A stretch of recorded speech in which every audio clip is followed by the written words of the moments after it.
Welcome to Oneness Chat, and thank you so much, Roman, for bringing us in and uplifting our spirits just from the start of this afternoon's program. We are so happy to see all of you here. This is the second day for this weekend of a very special weekend topic that deals with Indigenous peoples and the history. Yesterday, that was the connections with African Americans. And today we are going into Indigenous foretelling of prophecies. Not just that, but also fulfilled. And we are so happy to see all of you here. The program on this site, the programs are sponsored by Partners in Racial Justice, which is a Baha'i-inspired nonprofit organization. And this program, the programs on this site cover a wide range of approaches or steps to uniting people. And you know, this is a very complex idea of unity in our country and the world. And so the Partners in Racial Justice programs are culture. The culture is modeled after social discourse, social action, and community development, founded on spiritual principles. And today we are very happy to have with us Roman Orona, and we've taxed his brother to kind of introduce him to us today. And except for mothers, nobody knows the other siblings better than their brothers, right? So, Michael, I am honored to do this. Good afternoon, everyone. My name is Michael Orona. In Apache, I am known as Isle Es Su'us, and it is an honor to introduce my younger brother, Roman Orona, known in Apache as Ish Ish Ishatsu. Both names were given to us by our father.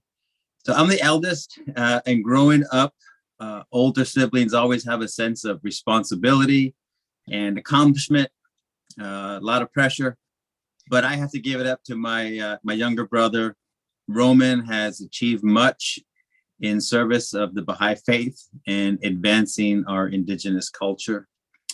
Before I moved to Washington, D.C. area about 20 years ago, Roman and I were able to travel the world to parts of Asia throughout North America, performing traditional songs, dances, and storytelling in support of the Baha'i Faith. With members of our family, including our late father, Dr. Joel V. Orona. So as I mentioned, Roman has achieved much and continues to do so. I'll read his bio. Roman Orona, Apache, Pueblo, and Yaqui is a member of the Baha'i Faith and a Native American performer, dancer, singer, and as you just heard, a fantastic flutist. He's also a producer, a director, a podcaster, and owner of I Am Human Media. I Am Human Media is a nonprofit that develops programs to address social discourse, create sustainable communities, and unite humanity through the arts.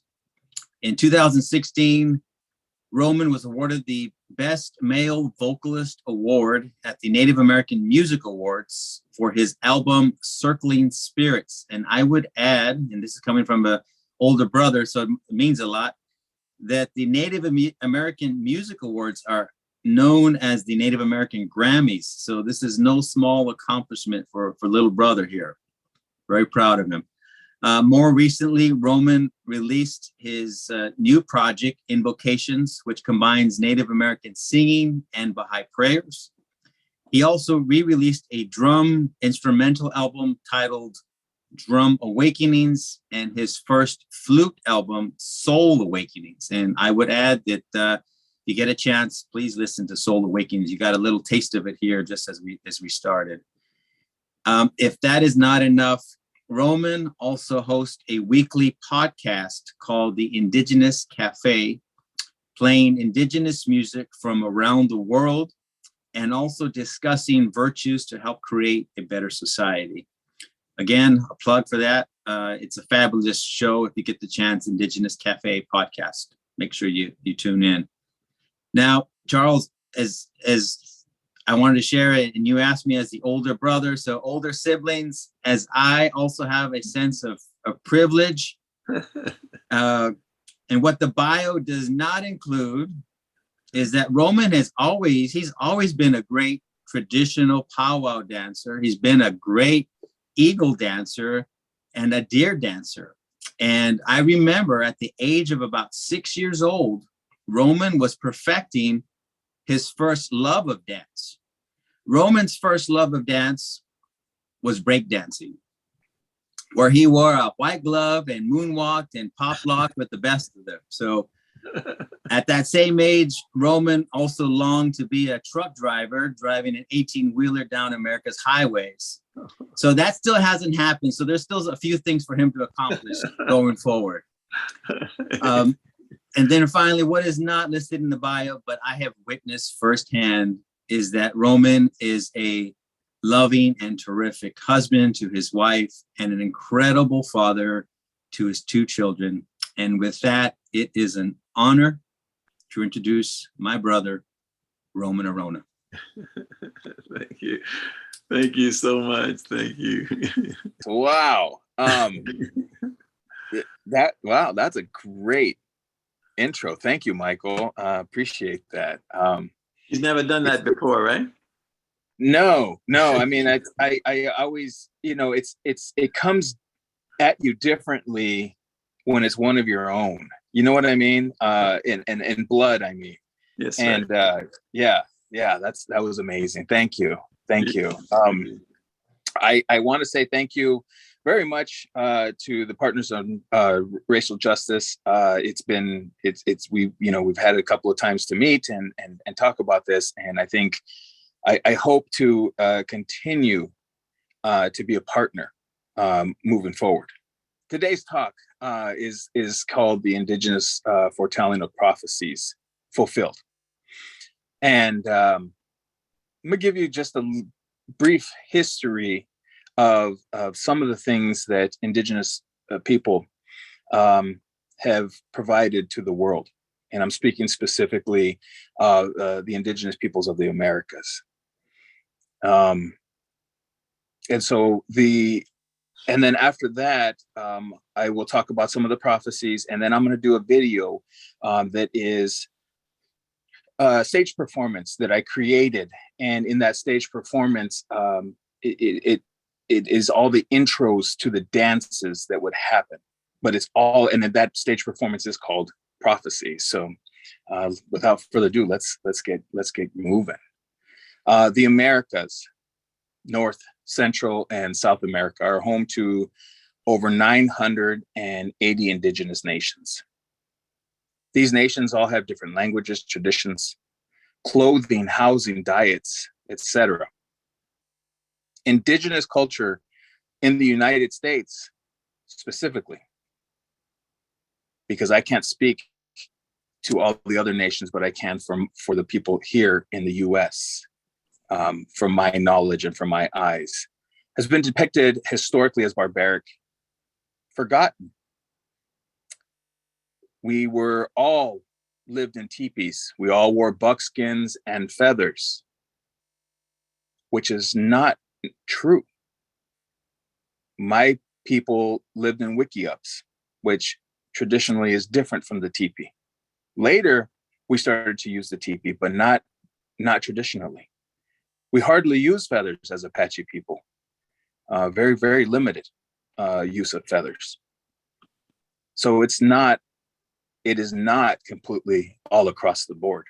It is not a well-known fact that over 80% of the world's foods that we ingest today and medications are from indigenous peoples of the Americas.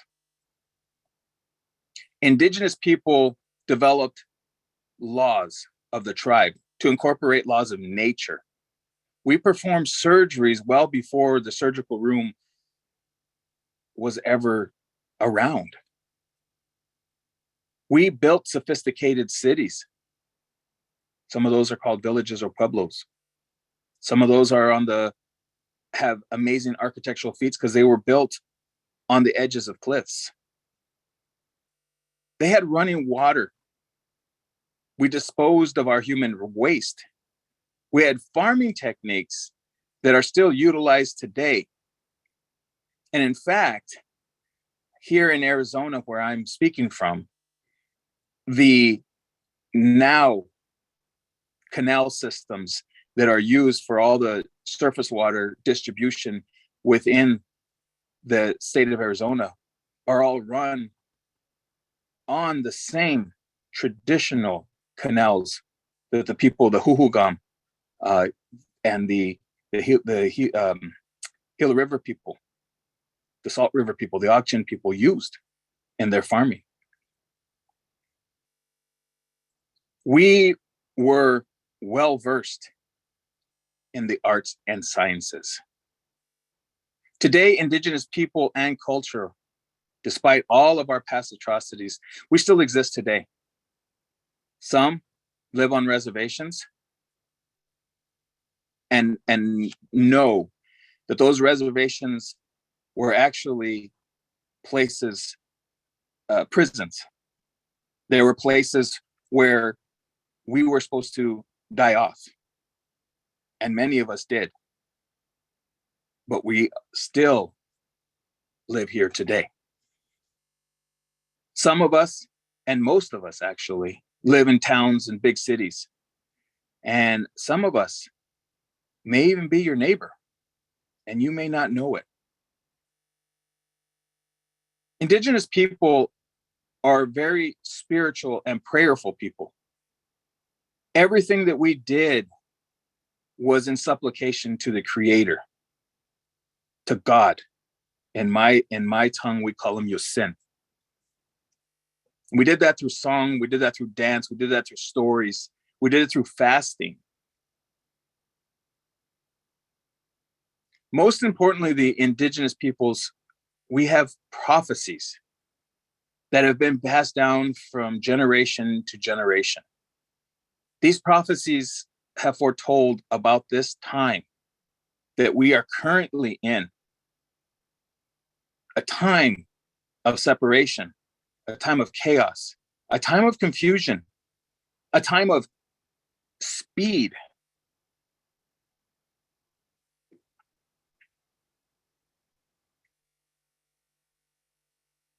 A time that also we as humanity are at a turning point. A time that when all this chaos was occurring, that we have choices, and our choices today will determine the future course of civilization. To live in brotherhood and simplicity, establishing harmony with each other and all living things. That is what our prophecies have told. And I'm speaking from prophecies specifically to my tribe and to my people. I'm not a spokesperson for all tribes. As I stated in the beginning, we're all different. We have all been labeled by different labels: Native American, Indian, Native, Indigenous, all of those. And everything has been a blanket approach to us. But we all have different languages. We all have different cultures and ways of prayer and ways of dance and ways of song. And all of those things are different. even within my Apache nation, those things are different. My people, my band, we greet people with Danajo. The people just southeast of us, also Apache, greet as Dagote. You know, so there's differences, and we understand those differences. So part of those prophecies, we were told that we were going to enter into a time of purification. Now, we are entering and have entered this time of purification, this time of chaos and destruction in all the kingdoms of nature, not just within humans, but everything around us. And we're seeing it. We're seeing the planet heat up. We're seeing wildfires happen. We're seeing more and powerful hurricanes and tornadoes. We're seeing earthquakes that are completely devastating. These, my fellow relatives, are not coincidence. But in this purification and in this time and in our choices, we can choose to stop this old world order that we've been accustomed to, where we have our blinders on our eyes, and where we only think of us. A lot of people don't even think of us as family anymore, and that's blood relatives. They think of us as me and only me. There will be a time, and it is now, that we will have to make those choices. And those choices, we can either change the course or we stay the course, and utter destruction will occur, and we will be forced to come back together and reunite and start from zero. Well, I prefer to start now and start making those changes. In this chaos, barriers of religion and nationality will begin to fall. There will be a great civilization being developed, and we'll be a unified humanity. Mother Earth, the source of our being, will heal and become whole again.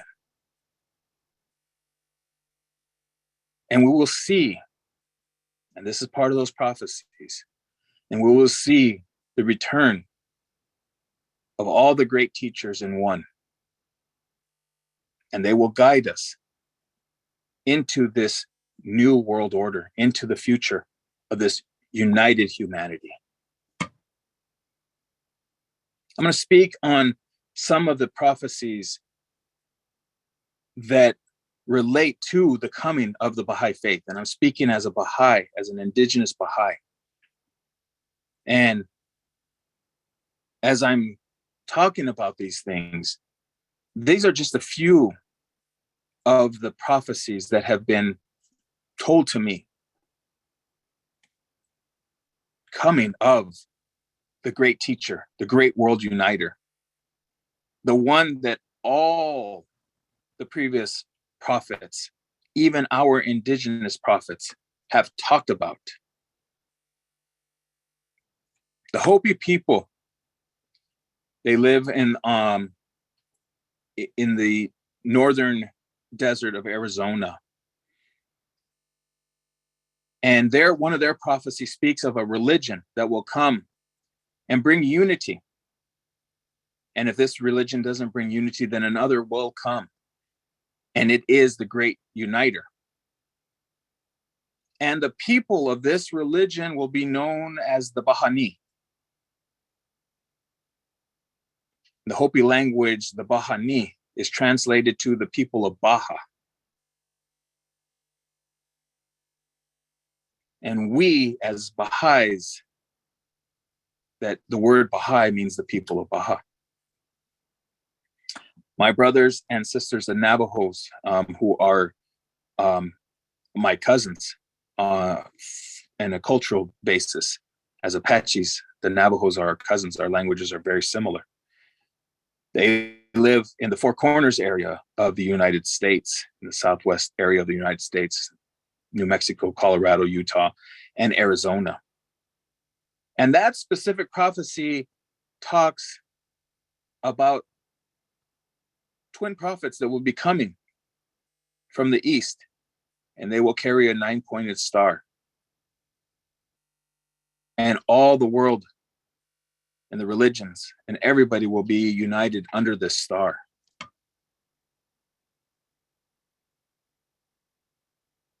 The twin prophets that they speak of coming from the east was the Bab and Baha'u'llah. And now the world knows the Baha'is with the 9-pointed star.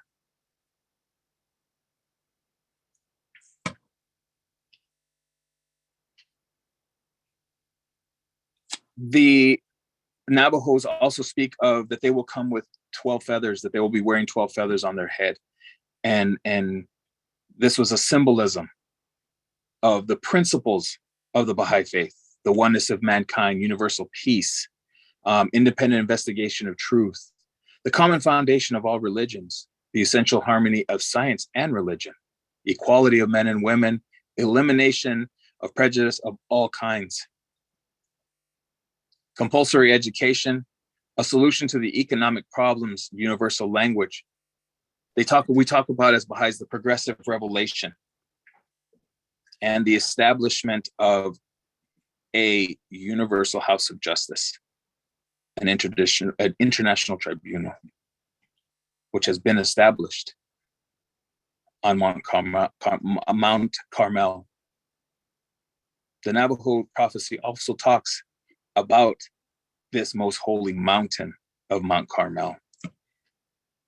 Black Elk spoke when he was seeing famine and sickness and war all around him, that his people will lose heart and lose the sacred hoop, and they will become broken.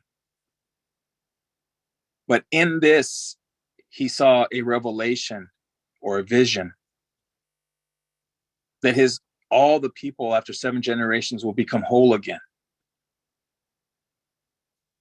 He saw the daybreak star rising in the east, and he heard a voice, and it will be a relative.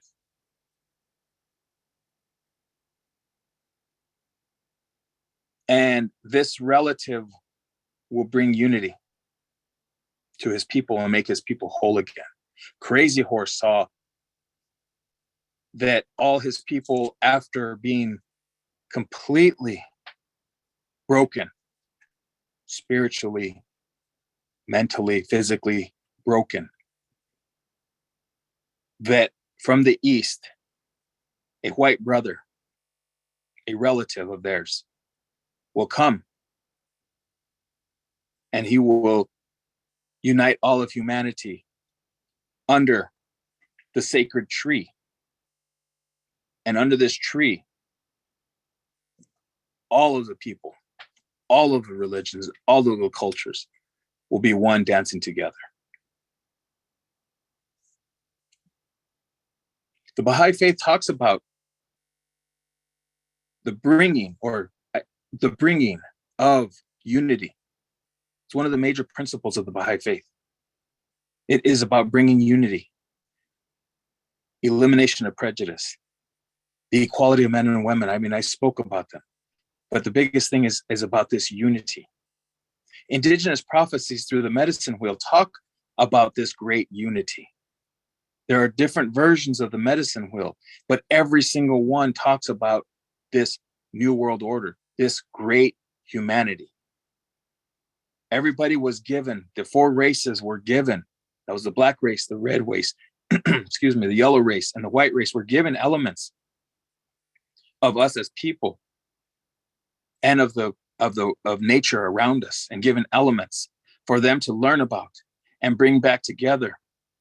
And when we came together, this new world order, this great unity will be developed. But one thing that the Baha'i Faith also talks about, and I use this in a lot of what I try to do.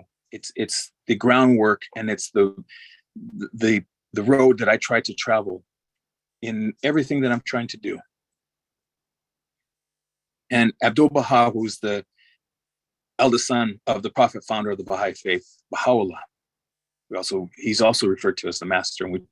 And he wrote, attach great importance to the indigenous population of America.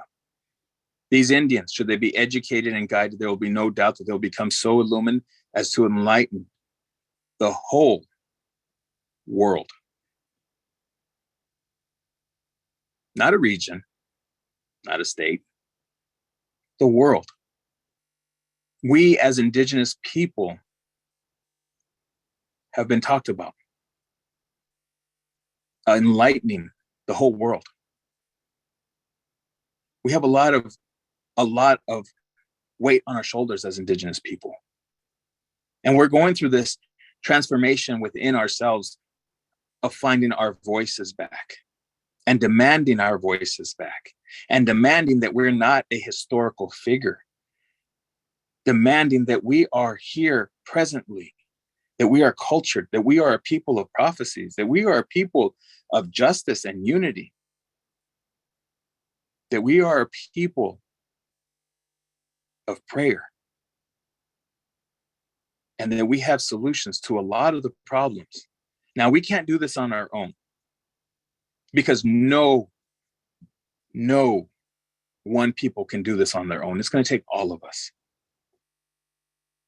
And right now, as indigenous peoples, the ones that are leading the charge for this, and Indigenous Prophecies talks about this, because we were a matriarchal society. Our women were the ones who made the laws and made what we were going to do. The men were the spokespersons, but the women were the ones who decided what we were doing. And the ones that are leading the charge for this reawakening are the women. It's no coincidence. It's no coincidence. The Baha'i Faith talks about the women as the first educators of humanity. That if there's a choice between a man and a woman going to college and getting educated, it should be the woman. Why? Because they bring life and educate those young generations, those first people. And indigenous people, that's what we talk about. That's what we espouse to do too. We have utmost respect for our women. I'm going to go on with a couple of more quotes, and then we're going to get into the video. This is coming from the Guardian. So after Abdu'l-Baha passed, he left the rest of the formation of the Baha'i Faith to the Guardian. His name was Shoghi Effendi, and the Guardian wrote and helped establish a lot of the framework that was already written about, but he helped physically make it happen. And he talks about it this is a letter that he wrote from Abdu'l-Baha's writings. And in the tablets of the divine plan, Abdu'l-Baha, the master, says the utmost attention to this important matter.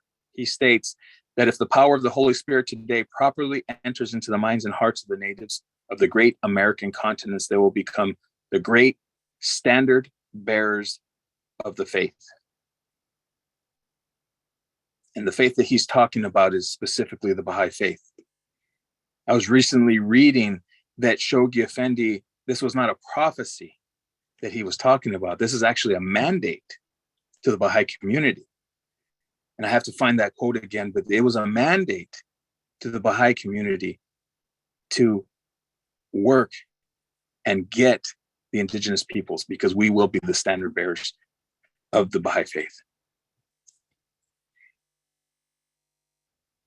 And yesterday, my brother talked about the shared humanity between the African American or African people and African American people and the indigenous peoples, the native peoples of Americas. And the master and the Guardian speak specifically to that. And they point to the Afro-Americans and the Amerindians, two great ethnic groups whose spiritual powers will be released through response of the creative world. And yesterday there was a sister of mine from New York, and she was talking about on the medicine wheel, the American Indians and the African American people are on that same parallel. They're on the same line of the medicine wheel. And it's really important because also spoken yesterday my brother talked about how the National Spiritual Assemblies of the America, which is the guiding institution of the US for the Baha'is, specifically talked about the importance of working with and teaching the American Indians and the African Americans. So the importance of teaching them and getting them, again, to find and be and know the parallels that we've all gone through. That shared humanity, as my brother talked about yesterday. We can get into some questions and answers in a little bit, but I want to move toward the video. That way we can all watch the video. It comes from my stage performance called Prophecy.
We, as humanity, are at a turning point. That its choices today will determine the future course of civilization. Our prophecies have instructed us to travel out into the world and speak of the dangers we face. Our ancestral voices are important for us to hear because they speak from the hearts, to remain true, to live in the way of unity and diversity, establishing harmony with one another and with all living things. Soon the whole world, as in springtime, will change its garb. The turning and falling of the autumn leaves is past. The bleakness of the wintertime is over.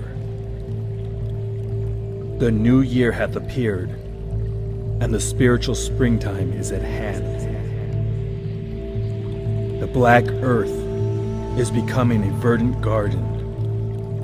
The deserts and mountains are teeming with red flowers. From the borders of the wilderness, the tall grasses are standing like advance guards. While the birds are singing among the rose branches, like angels in the highest heavens, announcing the glad tidings of the approach of that spiritual spring, and the sweet music of their voices is causing the real essence of all things to move and quiver. Let us shed our thoughts of old. Let us reinvigorate ourselves. Let us forgive. Let us become this greater humanity foretold to us. Let us dance together as one under the branches of the tree. That, then again, will the tree of humanity blossom and bring forth the fruit of righteousness for the healing of all.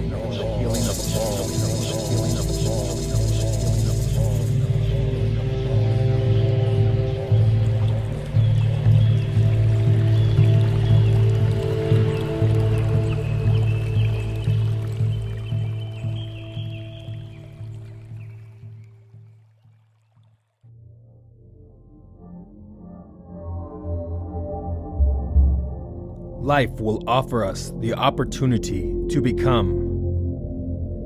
The road is narrow, the journey lifelong. Know through your journey you're never alone. Through the dark, up the steep mountains, and through the dense forest. Your face of fear, happiness, sadness, and victory will be seen. No one but you can take this journey deep within. On this journey, you may want to abandon. Fear not what is seen, the path goes on. We have been given the ability to discern, the mental capacity to investigate the truths, the heart to follow, and the strength to endure. As we stay the course, the sun will break through the dark clouds. The birds will sing their sweet melodies. The true you will have been found. You have now encountered a true change within. This journey has delivered the blow. The spiritual warrior has been discovered from deep below. Stand in your spiritual warrior that the Creator has given you for your soul.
Long ago, the Great Spirit came and gathered all the peoples of this earth and said,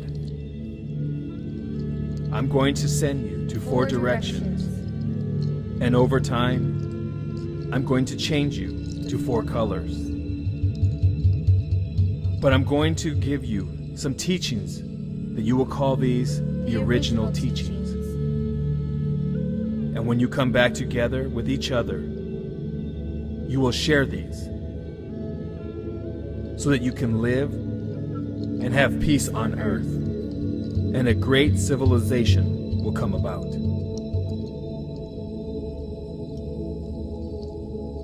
To the east, the red people, he gave the guardianship of the earth to learn the teachings of the earth, the plants that grow from the earth, the foods that can be eaten, and the herbs that are used for healing. To the south, the yellow people he gave the guardianship of the wind, to learn about the sky and breath, to know how to take that within ourselves for spiritual advancement. To the west, the black people were given the guardianship of the water, to learn the teachings of the water, being the most powerful element. To the north, the white people were given the guardianship of fire, to learn the teachings of the fire and its uses, remembering to know the destruction that can be created if it is not utilized correctly.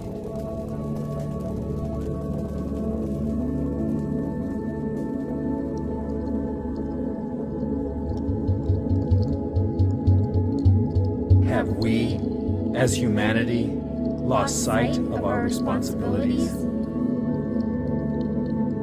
Have we given up on creating true peace on earth and building this great civilization that has been foretold?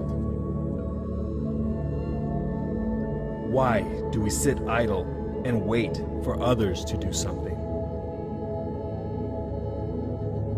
Why do we blame others for the problems that we face as a humanity?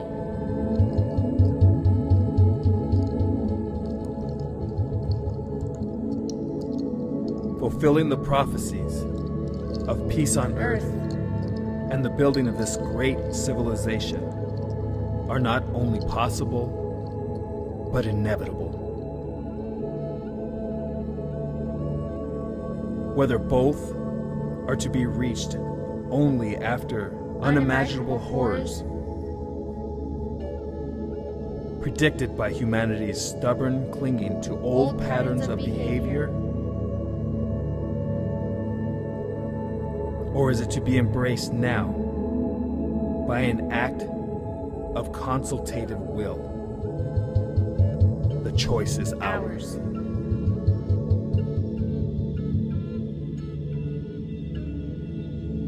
It has been promised that these fruitless strifes, these ruinous wars, shall pass away, and the most great peace shall come.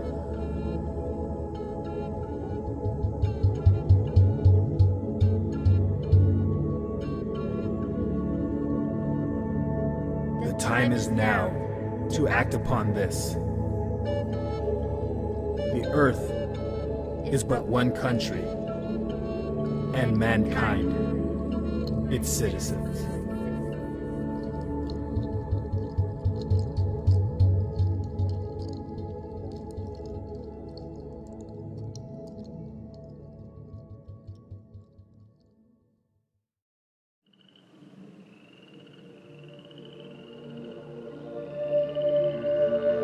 And now the women.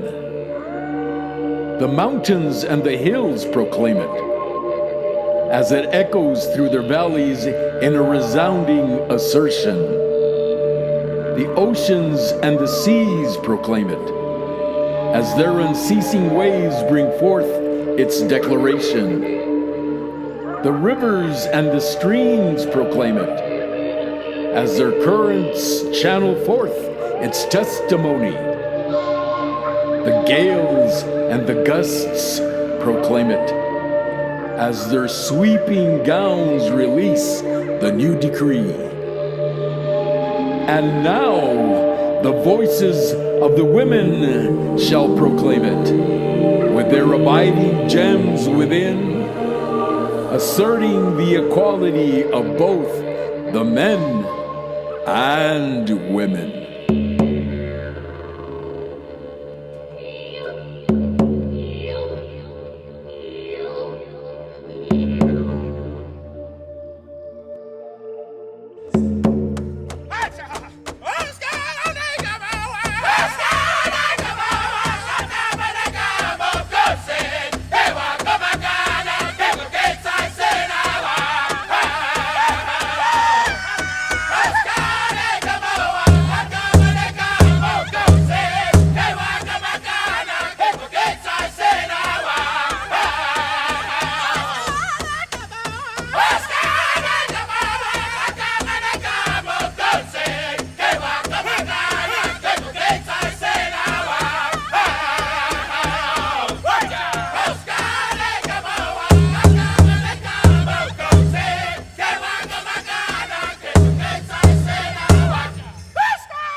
That was the prophecy video.